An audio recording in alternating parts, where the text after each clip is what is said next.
Welcome to the Church Next show. Yeah. We're all about healthy church growth and reproduction. And today we are talking about innovative leadership, planting in a pandemic. We have Pastor Logan Lee with us, and he is the lead pastor of Ignite LA Church, a new church he planted along with his wife, Gabby, that is launching this year in Los Angeles, California. And he's originally from Omaha, Nebraska. Come on, Logan is somebody. passionate Yeah. about reaching an unreached and post-Christian secular culture in the West with the gospel. Logan and his wife, Gabrielle, live in West Los Angeles. Welcome to the show, Logan. Thank you so much, Jennifer. Great to be here with you all this afternoon. Good. So we're going to get some questions kicked off here because we got a lot to talk about, especially ministry in LA post-pandemic. We're so excited to hear about it. So just to kick off real quick, we're going to switch over to Jade, and she's going to lead us in. Go, Jade. Logan, Pastor Logan, it's nice to meet you. So my name is Jade Richards, one of the hosts alongside Myron and Jennifer Benton.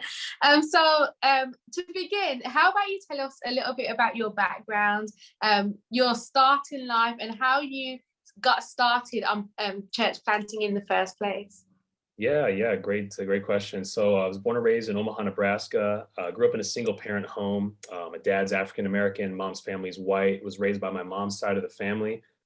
Grew up in a really multi-ethnic church environment, international church there in the heart of Omaha. Got saved, gave my life to Jesus at age 7. And really grew up in church, but things weren't really easy. Had a lot of tension going on, family dynamics, mom trying to make ends meet, that kind of thing. I have a younger sister as well.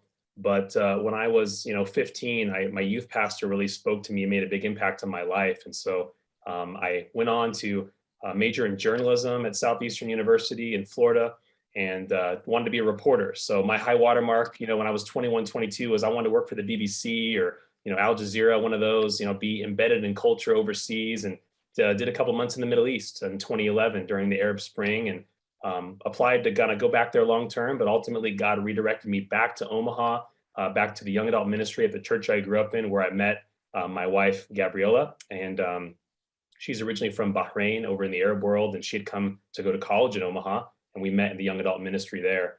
And we both had callings to ministry individually. And when we came together, we got married. God really spoke to us both about bringing that full circle with us. And so after a season of living in Texas and working in the marketplace and doing some different things, God brought us back to Omaha, and we actually ended up leading the young adult ministry at our church there.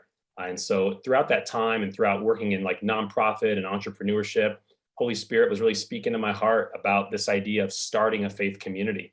And I knew that it wasn't going to be in Omaha. I knew it wasn't going to be in the Midwest, even though it's where I'm from. And my heart had always been to plant an international church in an international city that would reach the nations. And so LA was the only city that was on our hearts, and I had a little bit of background, visited a couple times, and so we ended up taking 4 or 5 trips out here since 2018, and ultimately made the jump 2 years ago, just in time to quarantine. And so kind of the nutshell of how we got to where we are, and the dream that God gave us to plant Ignite LA Church. Wow. Thank you for sharing. That's awesome. So let's pick up on you getting to LA and time to quarantine. Lead us into what drove you into church planning. Yeah, so I was leading young adult ministry, and simultaneously I was working for a nonprofit back in Omaha, which is how I know my good friend Myron here. Had the opportunity to connect and network with him and his church, and do some collaborations and stuff with entrepreneurship. And I saw what God was doing just both in the church and externally. And I'm an extrovert. I love people. I feed off of people's energy. I've always loved connecting, networking, building bridges. And I saw how God was doing that locally and also nationally. And really, he was kind of bringing forth like things in my life that I'd already seen there, with my multi-ethnic background and, my wife's background, and how all these connections were happening, and how I really had an affinity to reach the lost outside of my own culture. And so that's kind of really what led me to church planting, the idea of starting a faith community. And then finding out, we went to the Church Multiplication Network, which is part of our network's training. We won their Shark Tank competition there, did well, and got assessed through that process. And so God just kept, opening doors. And I had a pastor who told me, a long time ago, my lead pastor in Omaha, he said, hey, when you're just starting out in ministry, say yes to opportunities that come your way until you have to start saying no. And that have to start saying no is until you've reached a point where you're like, man, my bandwidth is full, or, that's not really in my wheelhouse. This is what I'm called to do. Now I can see it clearly.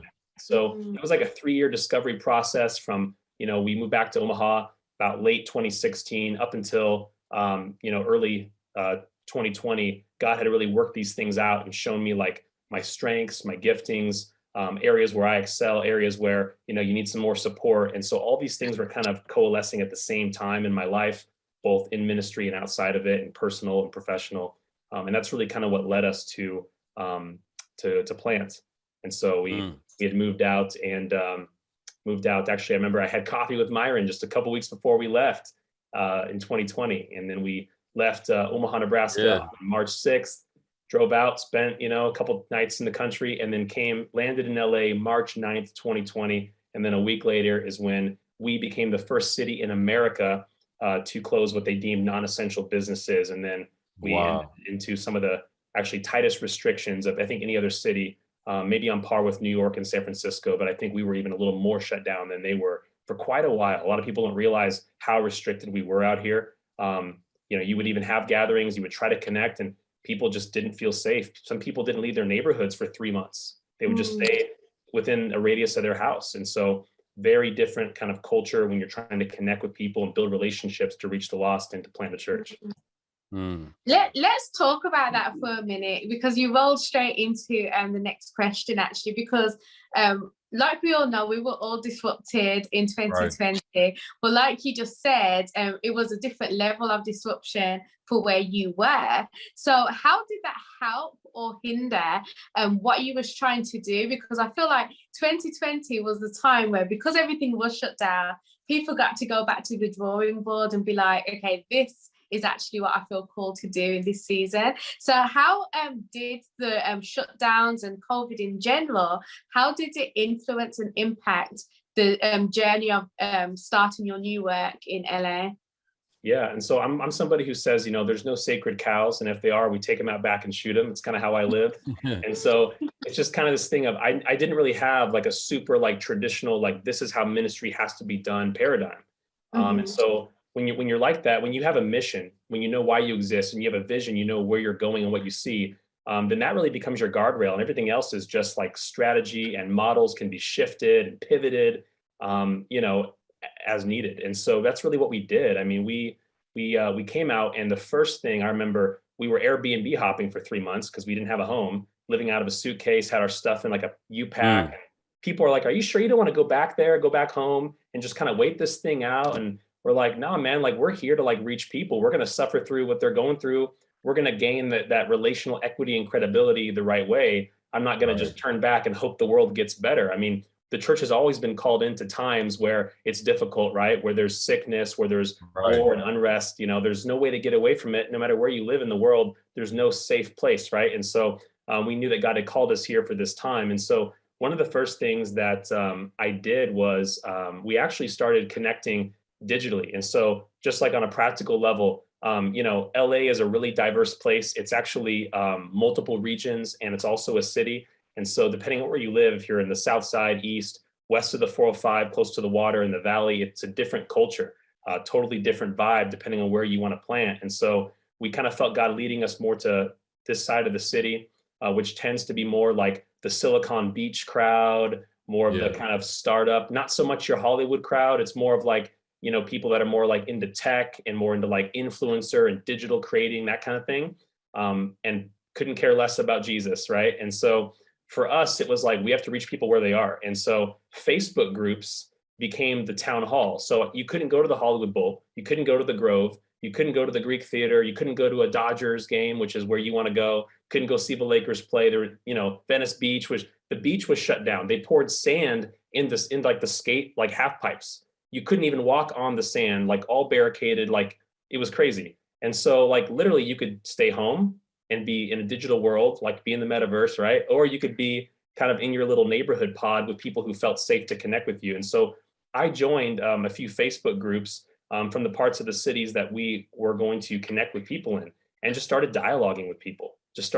People were asking questions, people were at home, just started building relationships, just started connecting on these groups and connecting with people. Another thing we did is, after we started creating our socials for Natalie Church, we started, running some campaigns and things on Instagram, putting out videos, putting out encouraging content. We actually ended up doing like a Zoom study through the book of James. And we did this for like 8-9 months. And then finally, it was last summer, I believe it was last June, we finally met in person.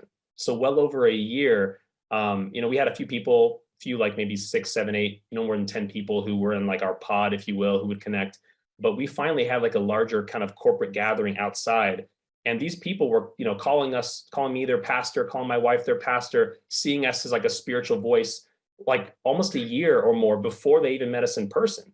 And that's never really happened before in history. And that kind of felt a little bit like, oh, this is interesting, right? And then people meet you in person, they want to give you a hug. They're like, are you okay hugging? I'm like, yeah, if you're good, I'm good, And so like they kind of connect with you, but it's cool to see how those relationships that you build digitally, because I know there's a lot of like debate. Some people think, is that real relationship? Is it just like you're an avatar? What's going on? But it's cool when you can connect with people in that sphere, and then you can actually replicate that in person. And I've seen that happen in real time. Actually, one of the families that's part of our team has 4 kids, super committed, great, love these people. We met them online, just on Instagram, and it just developed. And then we finally met them in person, and now they're like super close. And so, yeah, that's multiple ways that we kind of innovated, but we use that as a tool to then, when we could meet in person, we could see the fruit of that.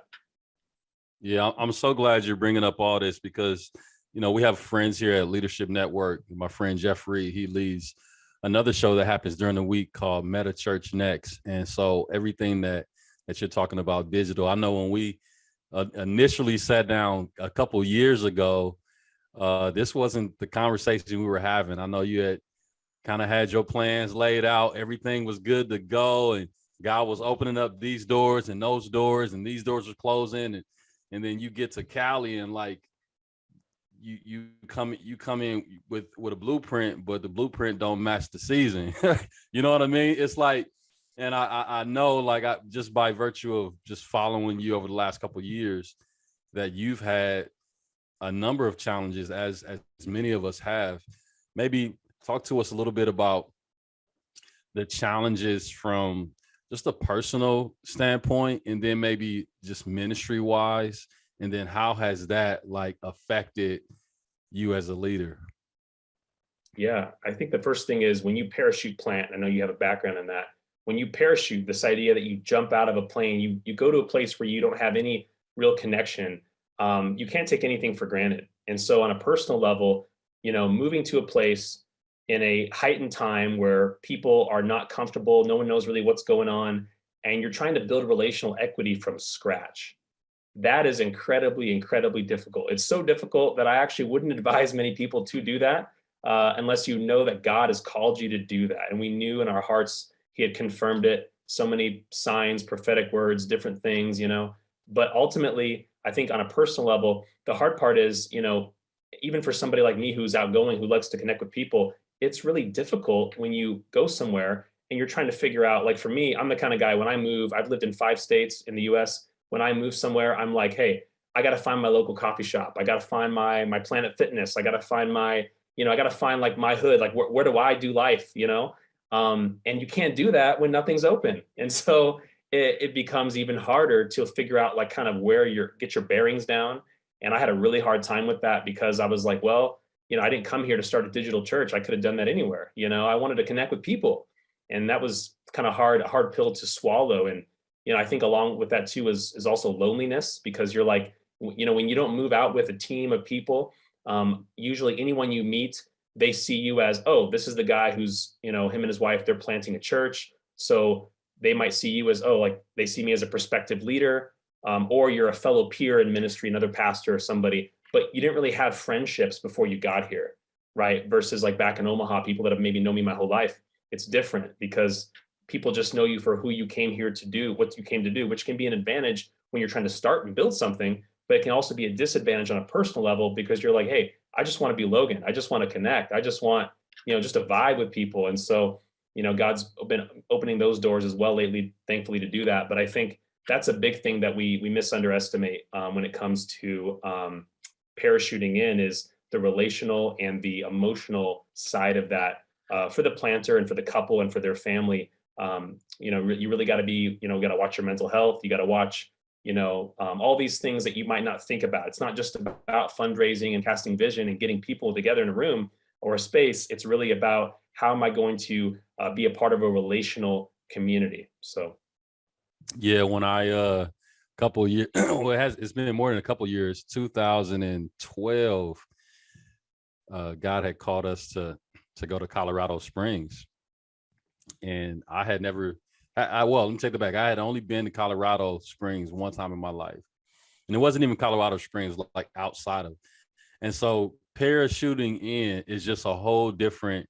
Like if you don't know anybody, like to your point of especially like when you don't know a culture and you go into a culture and you don't know the customs and you don't know how things go, the credibility piece it takes a long time, right? Like, and not just the credibility piece, but trust, right? And it's like, I don't know if the audience, if you guys have heard of the book read the book Speed of Trust, and you could tell the dynamics of like how long it takes to trust somebody depending on one's actions, one's motives. Like, for example, one example of this would be like the airport. It used to be a time where like it was a little bit faster before 9/11 to like travel and get through the lines and things like that.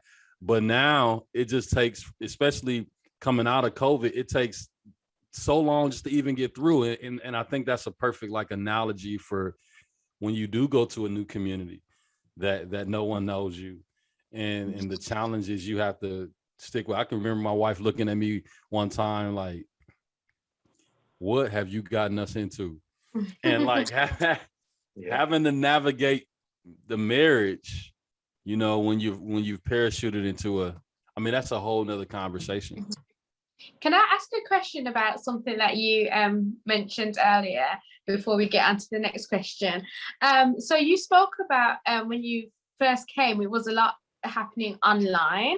Can you just talk about the differences in ministering to somebody in person versus online? So, for example, were there anybody in that group that was a new believer or a non-believer?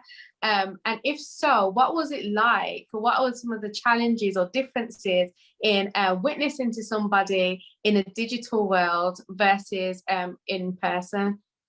Yeah, great question. I think the biggest thing is, because if I meet you in person, if I meet you like at a coffee shop or an event or a church, there's body language, there's facial, recognition, you can feel the energy between people.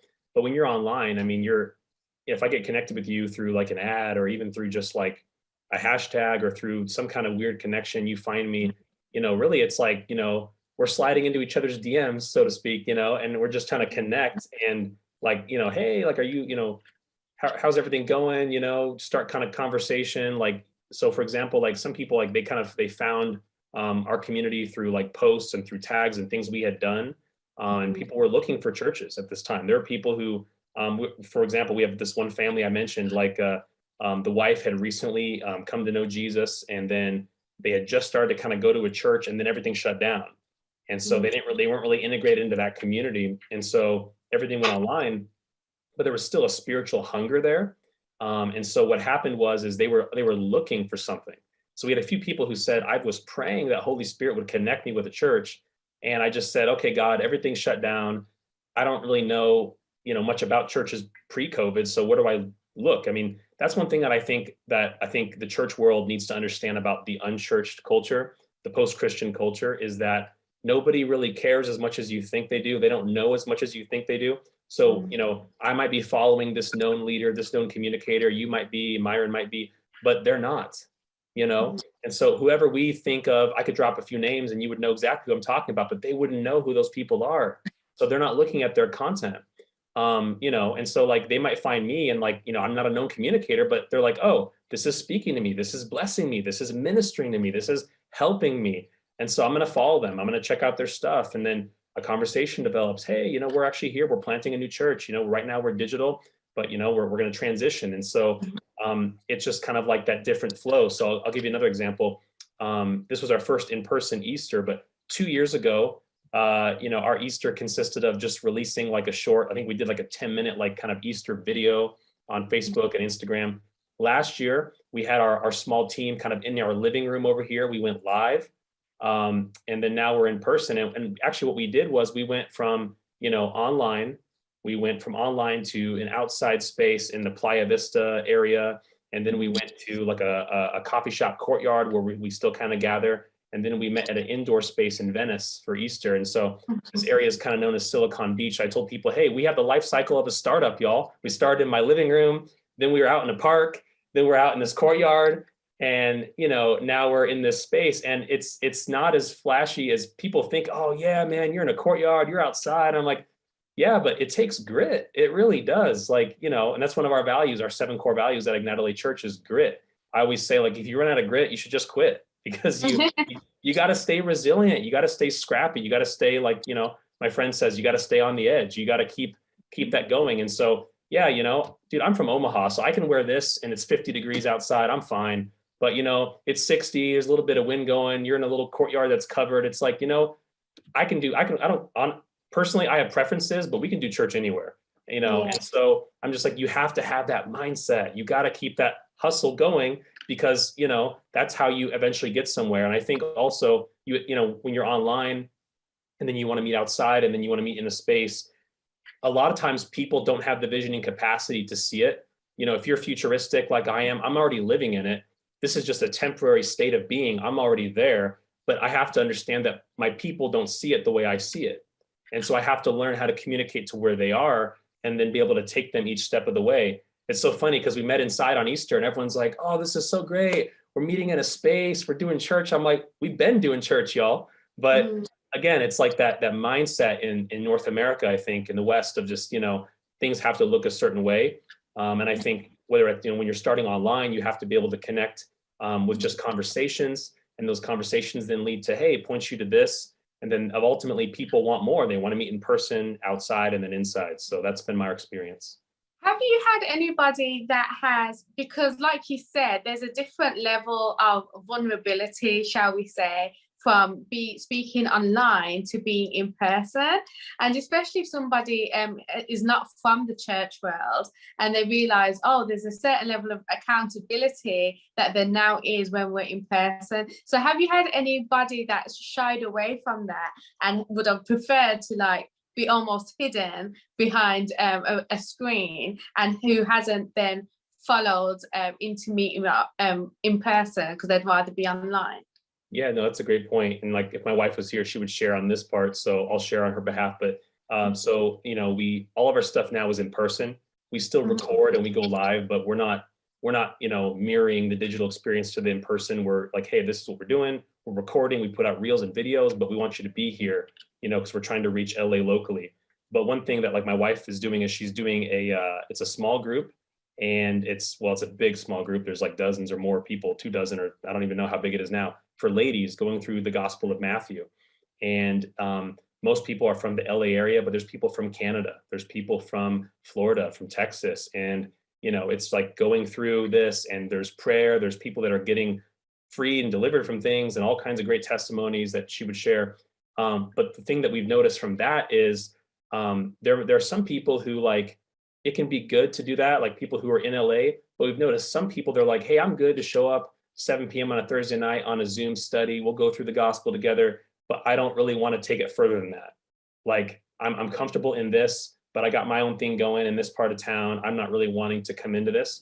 And that's something we didn't really notice in the beginning. Is I think when everything was shut down, digital was a really good tool, and we're obviously still using it. But whenever possible, we're trying to get everything to be more physical, because sometimes, like you said, Jade, sometimes people, they'll see this as, hey, I just want to be here to, consume what we're doing and be a part of it, but I don't want to have it in person. And really now our vision is, hey, we want to build this organic in-person community in LA. We'll still do stuff online, but, we ultimately want to point people to that. So occasionally, yeah, you have that where people are like, I'm good on Zoom. I don't want to take it any further. But I would actually say that that's the minority at this point. Most people, if they're local here, which, our people are, because we're on the west side of LA, but our people are from all over the area. They drive, they come together. We do like, we had a baby shower for one couple that just had their first kid. We did a graduation party. We do barbecue. We do life, we connect wherever we go. But most people now want to be in person. But yeah, occasionally you have that as well. And that was so good. Like you really covered a lot in regards to church planning during the pandemic and just really how to survive it. Man, That was a time when a lot of churches closed and right. didn't survive and didn't thrive. And so just to hear you push through all of that is so encouraging. And I hope that anybody that's listening, that's planting a church even now, that you find encouragement through Pastor Logan, because pandemic definitely presented some challenges. And so my question now is, how have you had to innovate during that time and even afterwards? Yeah, I think it's, we're constantly trying to like figure out, okay, is this the best way? Like, is what we're doing, is it nothing, like I said, is sacred to us? So what's the best way? Because you can't change your strategy too much, because then you can lose confidence in people, right? You have to have a way you're following, but also like you're not married to that. I think it was Andy Stanley said, marry the vision, but date the model, right? So it's like these things can shift around. But I think ultimately, and I know I've talked to some people about this too, but like, we never really came out here with this idea that we were going to like launch it large, for us, it was more like, I need to build, my priority is, we need to raise capital, and we also need to build relationship. We just have to, coming in, we have to make people, there's like awareness, there's connection, there's relationship, and then there's spiritual conversations is kind of one methodology I use. So making people aware of us in a positive way that leads to like a genuine connection, and then a relationship, and then like a spiritual conversation. And so I'll give you another example, like even this coffee shop that we meet with at the west side of the city, it's become a hub. It was one of the few places that had their patio open when a lot of places were shut down completely, couldn't be outside or inside or anything. And I always say that one of the good things about being in Southern California is 80% of the year, maybe even 90%, we can be outside. And so in terms of innovation, like we just rode that thing. We're like, hey, we can be outside, y'all.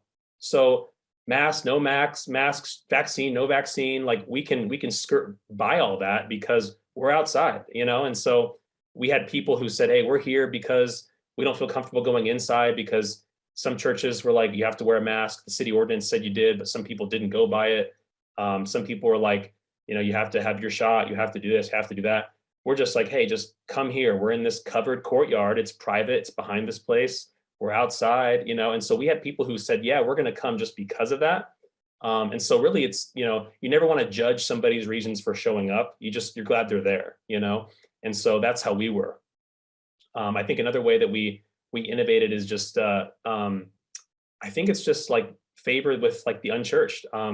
There's this coffee shop that we gather at. It's right next to this, yoga studio where they do mindfulness and meditation, and we're kind of queuing up for worship, and you hear people doing their chants kind of next to it, and this whole area. And so it's just, but aside from just renting and using that space with the stage, they have open mic nights, they have comedy nights that are coming back, things like that. And I'm there. I was there yesterday. Like I'm there 3-4 times a week. That's my office. So they know me. They know, they know my name. They know what we do. And we're just kind of connecting, building relationship. And people in LA, it's busy. People usually don't go out of their way to help you as much, but they're like, hey, like, we'll help you. Let me get that to your car. Let me help you out with that, just because they see us as a presence. I think another thing too is we joined the Chamber of Commerce. A lot of churches don't think about doing that. But if you're listening, do that. Join your Chamber of Commerce. You won't regret doing that. I was really active in the Greater Omaha Chamber, and then we came here. We joined there's so many chambers. We joined the Century City Chamber, which is like the downtown of the west side of our city. And so, I'm at there's a happy hour at the rooftop place next to Fox Studios, and I'm the only pastor there. We're the only church that's there. And these are executive people. These are real estate people. These are people in Beverly Hills, Persian community. These are people from all over. And I remember I was, working my way, talking to people, and I handed my business card to somebody, and they took it and they stared at it for a second. They're like, oh, you're a pastor. I was like, I am, among other things, and it was just like, the fact that they were not expecting that, and for me, I'm just like, hey, I'm just here just to vibe with people. Like, I don't have an agenda. I'm not trying to recruit you to my church. I just want to build a relationship because I would be here anyway. That's a big thing. I like doing that. Just Logan, not Pastor Logan, just Logan. I like being in those atmospheres. I'd be doing it no matter what. And so I think when people see that authenticity, they're more open to you. So that's another way that we've had to, been able to innovate. I'll be, I think in Nashville in a few days with Ty Wilson, and he talks about in his book Multipliers about one of the things that keeps a church or a leader from seeing exponential growth or reproduction or multiplication oftentimes is when we go to create new programs, because new programs are hard to multiply because their number one goal is consumption. And so, like, how on this journey of this new work, like, how are you keeping from creating, consuming products, you know what I'm saying, that like feeds the engine of typical church, which isn't working? Like, how do you do that? And is that a real thing for you? Yeah. So one thing that we did, and we did this on Easter, we had round tables. And even in this courtyard that we gather in as well, a couple times a month, on our first and third Sundays, we do things. We have a mix. We have like a social gathering, and then we have like an interest, discipleship gathering. And so what we do is, because of the way it's already configured, we actually, at first, a couple times we had chairs we brought up, we set up these chairs. Then we realized we're not trying to just do a service. Like, I mean, it's like you could do church in a theater, but what's a theater? It's a show, it's a production. It doesn't really lend itself well. And some churches meet in theaters, and that's great. But really, for our vision, we want that connectivity. And so one thing that we're doing now is like, I'll share like a short message, like maybe 10 to 15 minute kind of preach. And then what we'll do is we'll transition to tables of 4 to 5 people. And then I have like 3 or 4 questions pre-prepared. I'll have a leader at a table, and we'll just kind of break off and have this discussion. And so it's really forcing people to dialogue.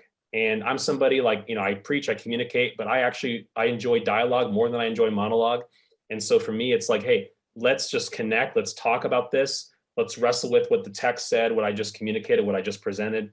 Let's do it in these groups. And then we'll bring it back. And then, my wife would usually like have a point to that as well. We'll communicate, we'll close in prayer, and then we'll worship as a response to that, versus like, hey, come in, get your coffee, let's worship, listen to me talk for 30 minutes. And then, all right, we'll see you next week. Hope you join the Ignite group, that kind of thing.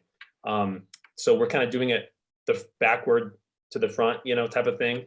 And it's working. It's just, feels kind of punk rock in a sense, because we're just trying this out. We hope this is working, but when you measure on the back end, like, you can see it. And so it doesn't matter how many people you have. If you have 30, 40, 50, 60, whatever people, you see how it exponentially grows people, and people like, oh, I love this church. I've never seen something like this before. Like we can actually talk in church, we can connect with people, versus just come in here and then leave. So that's something that we found to be really successful with kind of, activating people, putting them on mission. Because I think for me, I got into church planting because I want to see lost people saved, and I also want to put saved people on mission. That's why I'm here, And so if we're not doing that, I get an internal sense of frustration, because I'm like, we got to be doing this, but I think you got to hold them in tandem. People know they're loved, that, and they know you're their pastor, you care for them. But ultimately, like, I'm also here because I want to see God's best for you, and God's best for you is expressed by you living out the calling of the mission of Jesus. So I love that. There are people that are live with us now and will be catching a replay later.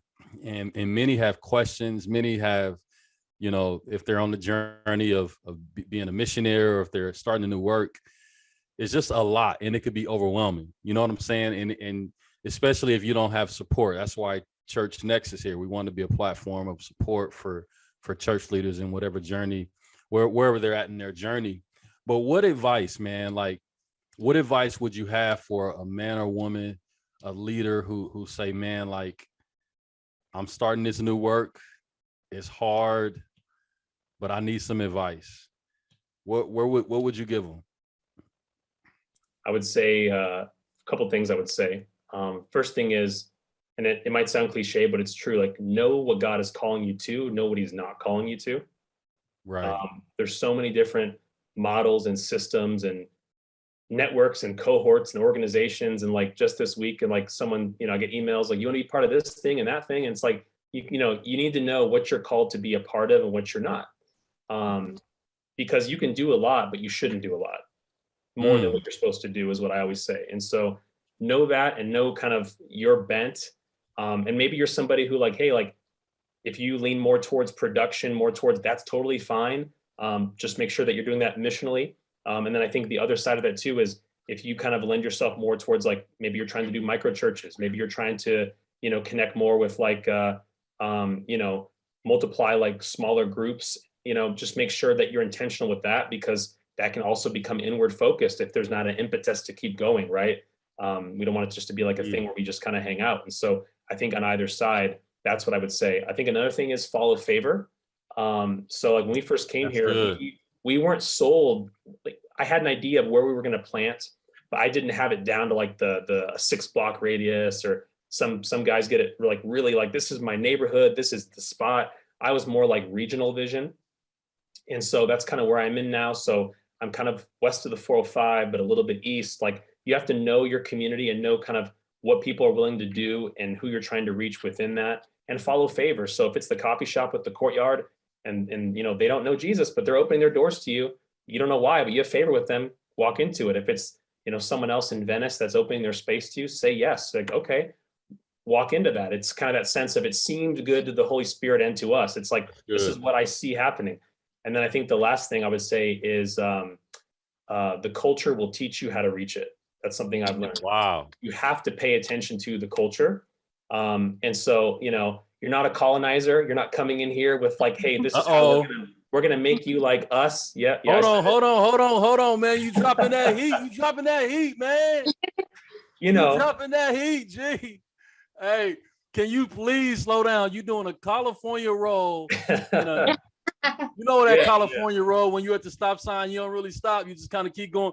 Like, that's what you're doing right now. I have to stop you, bro, because like you're saying some things that may be like you've learned along the way, but I think it's helpful for leaders. And how colonial are we in our thinking when it comes to starting a work? And I would, I know we're gonna get to Jade in a minute, but like I would like for you to unpack like what do you mean by colonization? What do you mean by being colonial? And how do we abstain from that? And what's a better way? What's a different healthy way that we should be approaching? This. I know. Yeah. And then we got all kind of questions coming in from all of our co-hosts. So get ready, bro. Get ready. All right. Yeah. I'll just unpack that real quick. Thank you, Myron. So when I say like, the idea of like a colony, when you colonize in a historical sense, I'm a history nerd, so that's how I talk. But, this idea that you're going to impose a way of life, a language, a style of dress on another group of people who usually don't really want it, right? But you're doing it by force or in some unwanted, non-consensual way, right?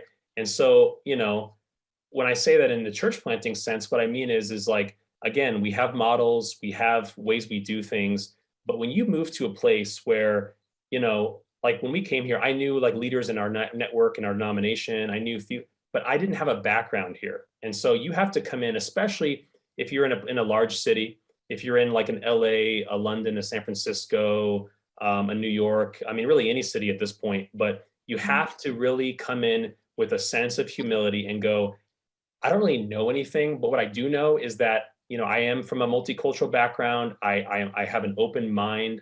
I want to learn. I'm here because I actually love this city, not because I found it on a list of top 10 places where they need more churches, like I actually want to be here. God has called me here. He's opened the door for me to come here. And so I want to go, and I want to go sit in the coffee shop in this courtyard. I want to go to the beach. I want to, someone told me, You want to learn how people go to the Dodgers game, see how the Hispanic community interacts with the African American community at the Dodgers game, see how the Koreans in Koreatown, largest Korean population outside of Seoul, how they interact with the Persians, right? More Persian Iranians in the other city. See how these different people groups interact with each other. Learn how they see it all as their city too, and what that means for you and your efforts, and how that influences what you're doing. Connect with, UCLA is over here to connect with the university system. What does it mean for the city? And so really I dug into a lot of research, a lot of back channel stuff of how was this city founded? When this freeway was put in, it kind of cut off this part of the city from this part of the city. And so people here see themselves as more artistic and individual, whereas this group of people, they tend to flaunt their wealth more than that part, Right. This might be more impoverished. This is more suburban families. This is more young professionals, struggling actors, entertainment, Silicon Beach, I mentioned. So my point is, the way you resist this idea of coming in with this one narrative that you put on everything, one size fits all, you have to take time. So I'll cap that off real quick with just saying, that's why I believe when you parachute, even if you come with a group of people, there's no way you should try to launch anything within a year. That's just my whole thing. You can't do that. I don't think that's wisdom. Yeah. We're coming up on 2 years, and we just started actually having more formal gatherings. And really a large part, that was multiple factors with COVID, but also, I wanted to take time to kind of learn, make the city my own, the way I would have in Omaha. This needs to feel like my city. I need to feel like I understand the dynamics. So that's what I mean about letting the culture teach you how to reach it and not coming in with a narrative. Real good. Great. So while you were talking about the just coming in and just kind of making your mark in the city and kind of forcing things through, I thought about the scripture, the Great Commission in Matthew 28, and how a lot of pastors, especially those that have gone through Bible college, like myself, that gets drilled into our heads, go out and make disciples. And you really come out of Bible college or even just going into ministry, kind of like a Christian Debo, from Friday, snatching chains and things like that. So I loved what you said about, building relationships and things like that. But if you were talking to other pastors in regards to the Great Commission, how would you re-educate them? What would be your quote unquote Loganism way of saying this is how you make disciples without actually making people be disciples? Yeah, that's great. That's great. It just goes back to relationship. I think that if you're already a leader, and I think the more professional church background you have, so to speak, vocational ministry background, there's such a pressure, whether it's internal to you or external from whatever network you're part of, to do church, right? You just, discipleship equals, we have to have any picture, I'll just keep it 100. If I post a picture on Facebook or Instagram and I have a microphone in my hand, it gets a lot more engagement than, I'm having coffee with somebody or I'm visiting this thing. Why is that? It's because, it looked aesthetically, we like that. It says, hey, they're doing what they came to do, right? And that, yeah, we should celebrate what God's doing. But I think it's when we come from those ministry backgrounds, like you said, Bible college or seminary places, we often come in with this thing of I need to have a sermon prepared, and I studied, 40 hours for that. And I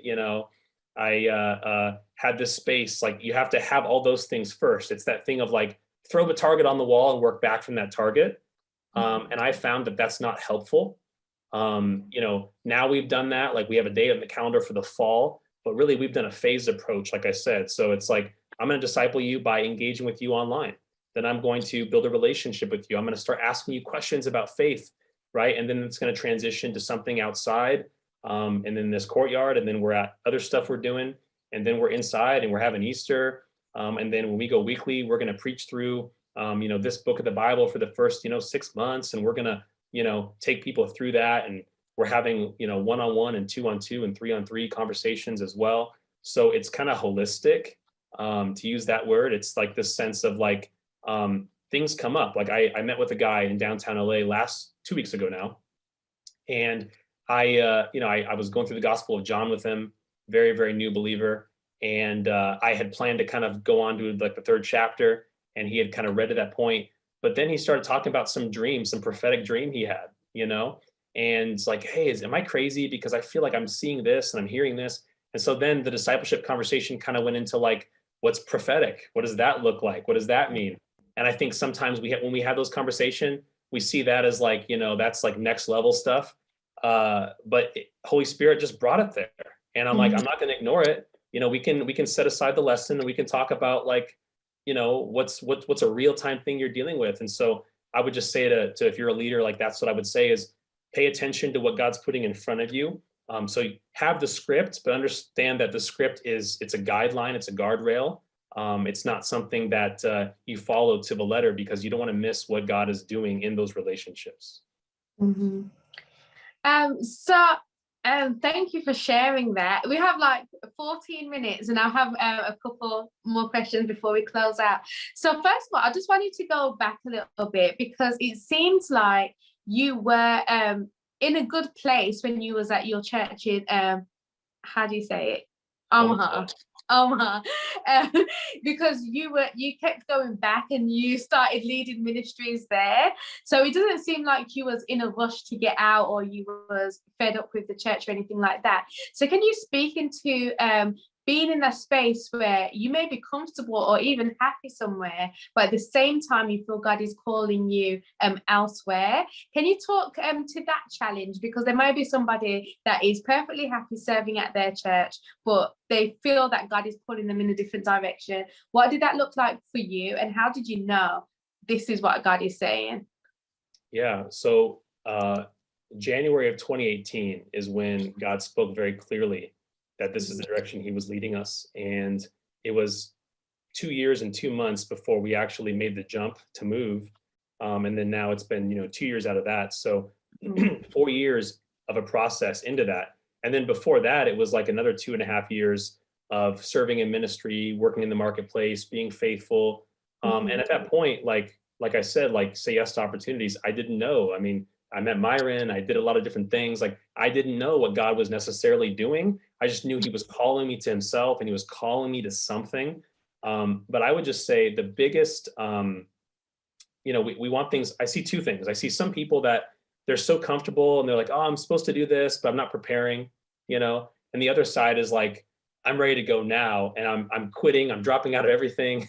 And I'm like, I don't think God's going to bless that either, So it's this tension. It really is hard emotionally, because I love Omaha. It's my hometown. I love my home church. I love all my friends and family back there, and I visit when I can.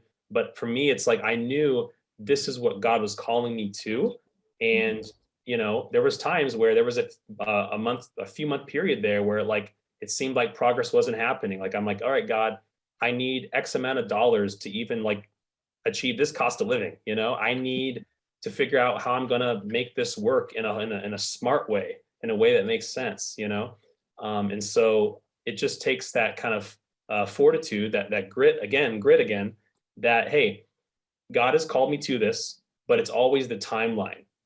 And it got to the point where I think it was in the last like 3 months that that's when the timeline got solidified. It wasn't until like maybe 3 months before that, we knew, okay, this is what we're going to do. We actually had got accepted into a cohort out here that was supposed to start March 20th. We had a retreat up in the mountains in Big Bear that got canceled. And that was why we left when we did. And I remember feeling, because there were things that were going on. We were being asked to do different things. We were enjoying it. People were saying like, are you sure you don't want to stay here? Here's another opportunity for you. You could be permanent here. You could run this thing. Like there's a door open. There's a new leader here now. He has a vision. Would love for you to be part of that. And I had to say, I love you. I love this, but like, this is what God's calling me to do. And I can't say no. And I remember one time, as my wife and Gabby and I were praying, and she was asking me, because she's really prophetic. She's like, what do you sense God speaking? And I said, I'm getting the sense that if we don't go now, like in the next month, we won't go. We just won't go. And this is before the whole pandemic, but I just knew in my spirit that the time was now, and everything came together. We were blessed, we were released, we were celebrated on the way out, So that was always a great thing, you know, when you get the love of other people who say, yes, I see this, I affirm this in your life, and we're gonna be behind you. And so I would say, you know, don't get comfortable, but also understand that that timeline, if you're really listening to the voice of God, if you're actually keeping your eyes open, those things will develop. You'll start to see like guideposts along the way that are pointing you to when the time is right. But you got to be careful, because don't miss this, you know, because there might be time when you are being offered other opportunities, other things. And that's when you have to really know, is this about an opportunity? Like, am I saying yes to this because I didn't get picked for this role? So now I'm going to step out and plant? Because a lot of times people, they go, well, this is a reaction to what I didn't get versus a response to a call. So I think those are dynamics that we have to be sensitive to as well. Amen. And so it sounds like you've been on quite the journey these past 4 years, and there's nothing like a journey to teach us about ourselves, right? So what have you learned about yourself along this journey? Oh man, so much. I think you're more resilient than you think. You know, I think you think about all the crises in the world right now, and someone said, you know, whether it's what's going on in Europe or whether it's, whether it's pandemic, it's like humanity, like I think we're intelligent enough to handle multiple crises at one time. You know, like that's God's blessed us. We're fearfully and wonderfully made. We can reason, we have intellect, we are able to do that.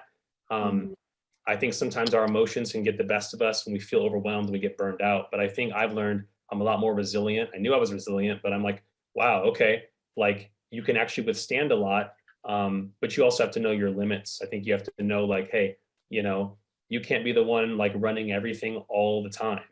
You know, in the beginning, you feel like you are until you get a team who's competent to help you with that.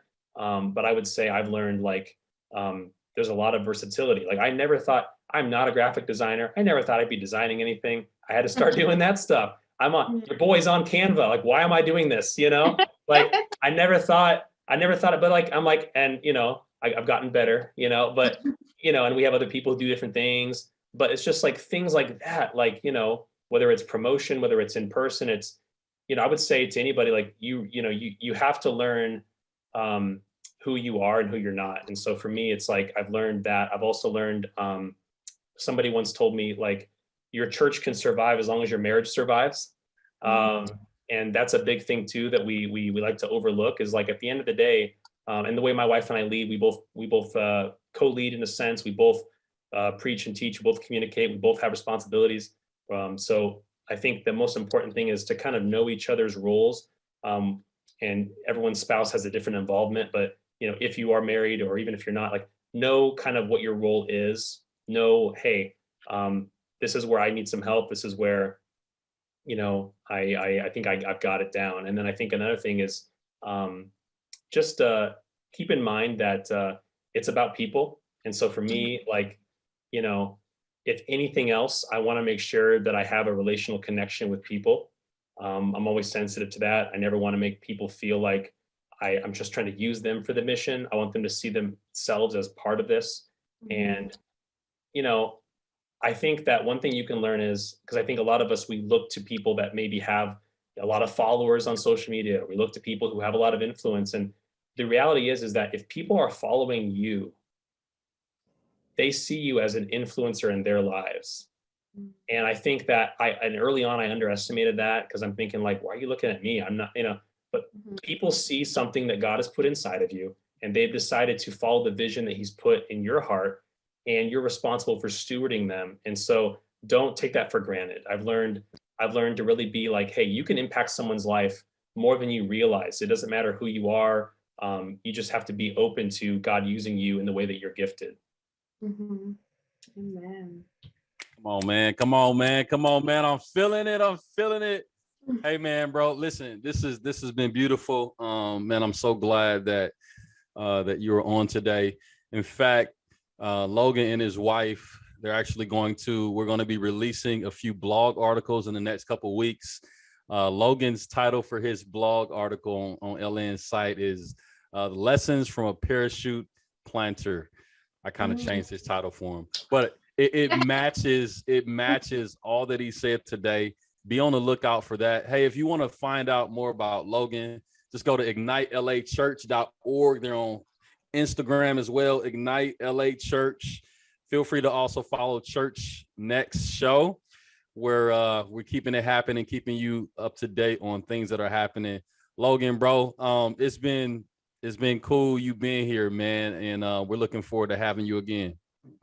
Thank you so much, Myron. Appreciate you, Jade, Jennifer. Thank you all. It's been fun. Love Thank it. Well, you. yeah, come on, man. Well, this is part 1 of Planting in the Pandemic. Part 2 next week from my friend Casey, who planted Crossover Church, and we will see you next week. Peace. Bye.